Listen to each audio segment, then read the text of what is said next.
नमस्कार। जम्मू और कश्मीर की 90 सीटों का ओपिनियन पोल चौंकाने वाले आंकड़े सामने आ रहे हैं और जम्मू कश्मीर में धारा 370 के बाद जम्मू कश्मीर में अगली सरकार किसकी बनेगी, क्योंकि विधानसभा चुनाव की तैयारी की जा रही है और विधानसभा चुनाव को लेकर जो ओपिनियन पोल है उस हिसाब से किसका पलड़ा भारी नजर आ रहा है, क्योंकि काफी कुछ हलचल अब जम्मू कश्मीर देखने को मिली है। जम्मू और कश्मीर और लद्दाख की एक सीट, जबकि यहाँ की लोकसभा की 6 लोकसभा सीट भी आती हैं, लद्दाख से 1 सीट, जबकि जम्मू और कश्मीर से 5 लोकसभा सीटें आती हैं। और ऐसे में धारा 370 हटने के बाद लोकसभा की सीटें और विधानसभा की सीटों पर किसका पलड़ा भारी होगा, इसको लेकर महत्वपूर्ण आंकड़े, ओपिनियन पोल के आंकड़े जम्मू कश्मीर को लेकर सामने आ रहे हैं, क्योंकि माना जा रहा है कि जम्मू कश्मीर में जो चुनाव की प्रक्रिया है विधानसभा चुनाव की वो पूरी हो चुकी है। जो खबर सामने आई है, क्योंकि जम्मू कश्मीर में 30 सितंबर 2024 से पहले यहाँ पर चुनाव कराने के लिए सुप्रीम कोर्ट का बड़ा फैसला रहा है, तो लोकसभा चुनाव के बाद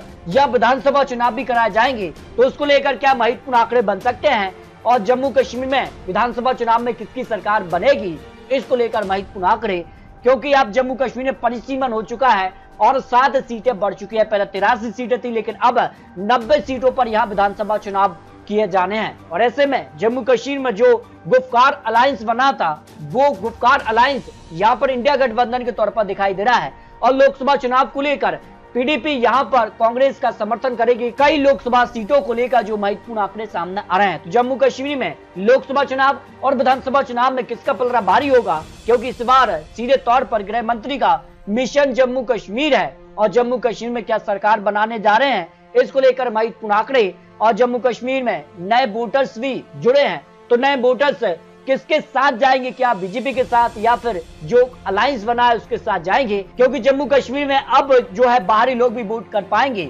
क्योंकि सीए भी लागू हो चुका है। और उसके बाद इसका कितना फायदा भारतीय जनता पार्टी को मिलने जा रहा है, क्योंकि इस बार गठबंधन के तौर पर ही यहाँ पर पार्टियां चुनाव लड़ेंगे और यहाँ पर जो अलायंस बना था गुफकार अलायंस 7 पार्टियों का, वो काफी महत्वपूर्ण रहा था, क्योंकि जो अब अनुमान लगाए जा रहे हैं, जो ओपिनियन पोल के आंकड़े सामने आ रहे हैं जम्मू कश्मीर को लेकर, वो महत्वपूर्ण आंकड़े सामने आ रहे हैं। आपको बता दें कि इससे पहले आखिरी चुनाव यहाँ 2014 में हुआ था विधानसभा चुनाव का, तब यहाँ पर जो है पीडीपी ने 28 सीटें, जबकि भारतीय जनता पार्टी को 25 सीटें मिली थी और यहाँ पर नेशनल कॉन्फ्रेंस को 15 सीट, कांग्रेस को 12 सीटें मिली थी। लेकिन इस बार सीपीएम, नेशनल कॉन्फ्रेंस और यहाँ पर कांग्रेस और पीडीएफ मिलकर 7 चुनाव लड़ सकते हैं, तो उसका कितना फायदा होगा उनको और कितना नुकसान भारतीय जनता पार्टी को होगा। क्या धारा 370 के दम पर भारतीय जनता पार्टी यहाँ पर जीत हासिल करने जा रही है या विधानसभा चुनाव को लेकर, क्योंकि यहाँ पर लोकसभा चुनाव 2019 में 6 सीटों में से 3 सीटों पर भारतीय जनता पार्टी ने जीत हासिल की थी,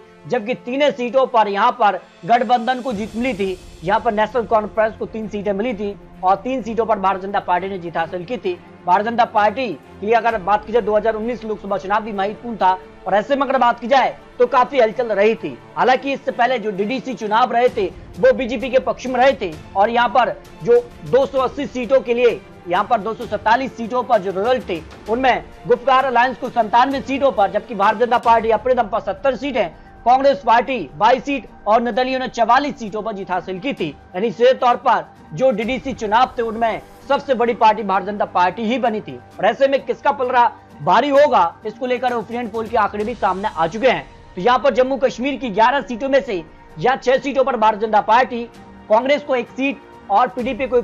1 सीट यहाँ पर डीएपी पार्टी के पक्ष में जा सकती, जो कि कांग्रेस से अलग होकर यहाँ पर जो है अलग पार्टी बनी है। और ऐसे में अगर बात की जाए तो काफी हलचल जम्मू कश्मीर में देखने को मिल रही है। डोडा की 2 सीटों में 1 सीट पर भारतीय जनता पार्टी और 1 सीट गठबंधन के पक्ष में जाने का अनुमान हो सकता है, जो जम्मू कश्मीर की 90 सीटों को लेकर जो महत्वपूर्ण आंकड़े बन सकते हैं। पुलवामा की 4 सीटों में से भारतीय जनता पार्टी को 3 सीटें मिल सकती हैं, जबकि 1 सीट गठबंधन के तौर पर यहाँ पर देखने को मिल सकती है। जबकि यहाँ पर बड़ग्राम की 5 सीटों में से 4 सीटों पर भारतीय जनता पार्टी एक तरफा जीत हासिल कर सकती है, जबकि 1 सीट गठबंधन के पक्ष में जाने का अनुमान यहाँ पर दिखाई दे रहा है। बांदीपुरी की 3 सीटों में से 2 सीटों पर भारतीय जनता पार्टी और 1 सीट गठबंधन के पक्ष में जा सकती है, जो अनुमान विधानसभा चुनाव को लेकर सामने आ रहे हैं। जबकि अगर बात की जाए अनंतनाग की 6 सीटों में से 4 सीटों पर भारतीय जनता पार्टी, 2 सीटें यहाँ पर गठबंधन के पक्ष में जाने की संभावना यहाँ पर ओपिनियन पोल के हिसाब से लगाई जा रही है।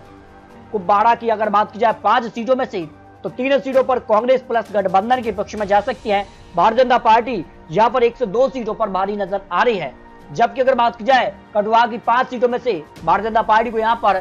3 सीटें मिल सकती हैं। कांग्रेस पार्टी गठबंधन को यहाँ पर 2 सीटों पर जीत का अनुमान यहाँ पर दिखाई दे रहा है, जो ओपिनियन पोल जम्मू और कश्मीर की 90 सीटों पर सामने आ रहा है। जबकि अगर बात की जाए गदरबल्ली की 2 सीटों में से 1 सीट पर भारतीय जनता पार्टी और 1 सीट गठबंधन के पक्ष में जाने का अनुमान यहाँ पर दिखाई दे रहा है। सांबा की 2 सीटों में से 1 सीट पर भारतीय जनता पार्टी और 1 सीट यहाँ पर गठबंधन के पक्ष में जाने की संभावना यहाँ पर दिखाई दे रही है, जो जम्मू कश्मीर को लेकर महत्वपूर्ण आंकड़े सामने आ रहे हैं। रामबाग की 2 सीटों में से 1 सीट पर भारतीय जनता पार्टी और 1 सीट गठबंधन के पक्ष में जाने की संभावना दिखाई दे रही है। रियासी की 3 सीटों में से 2 सीटों पर भारतीय जनता पार्टी कमल खिला सकती है और 1 सीट पर गठबंधन की जीत की संभावना यहाँ पर दिखाई दे रही है। राजौरी की 4 में से 3 सीट पर भारतीय जनता पार्टी कमल खिला सकती है, 1 सीट पर यहाँ पर गठबंधन के पक्ष में इस सीट जाने की संभावना दिखाई दे रही है। लेह की 2 सीटों में से 1 सीट पर यानी कांग्रेस और 1 सीट उनके गठबंधन यानी सीधे तौर पर दोनों सीटों पर यहाँ पर गठबंधन के पक्ष में यहाँ पर जो है आंकड़े दिखाई दे रहे हैं। जबकि श्रीनगर की 8 सीटों में से 6 सीटों पर भारतीय जनता पार्टी कमल खिला सकती है,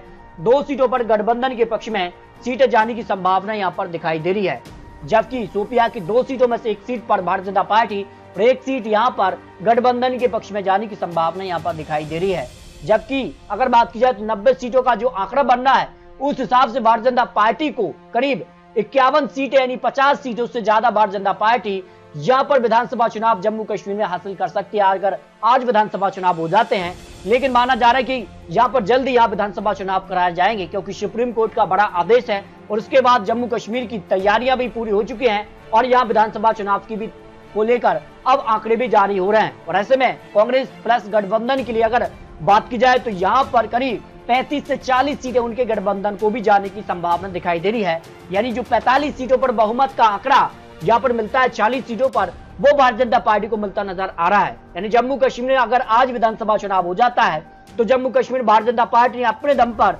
विधानसभा चुनाव में पूर्ण बहुमत सरकार बनाने के आंकड़े तक पहुंच सकती है। लेकिन गठबंधन बनता है, गठबंधन का क्या स्वरूप बनेगा विधानसभा चुनाव की तारीखों के ऐलान के बाद, कांग्रेस पीडीपी और यहाँ पर नेशनल कॉन्फ्रेंस क्या गठबंधन के साथ चुनाव लड़ेंगे, तो फिर कांटे की टक्कर जम्मू कश्मीर में देखने को मिल सकती है। तो दोस्तों, जम्मू कश्मीर विधानसभा चुनाव को लेकर आपको महत्वपूर्ण आंकड़े दिखाए हैं। आपको क्या लगता है, अपने रख सकते हैं क्या भारतीय जनता पार्टी को करीब यहाँ पर जो 55 सीटों का आंकड़ा वो उनके पक्ष में जा पाएगा, या कांग्रेस पीडीपी जो गठबंधन है उसको करीब 35 सीटें जो दिखाई दे रही हैं उसके पक्ष में जाएंगे, ये आने वाला वक्त ही बताएगा। तो दोस्तों, आपको क्या लगता है जम्मू कश्मीर विधानसभा चुनाव को लेकर अपने रख सकते हैं। आपको बता दिए चुनावी आंकड़े चुनावी अनुमान है, चुनावी तारीखों के ऐलान के साथ ही गठबंधन जिस कार्य के बनेंगे उसके बाद आंकड़ों में कुछ परिवर्तन भी देखने को मिल सकता है। तो दोस्तों, मिलते हैं और लेटेस्ट और महत्वपूर्ण विश्लेषण के साथ, तब तक के लिए जय हिंद, जय भारत।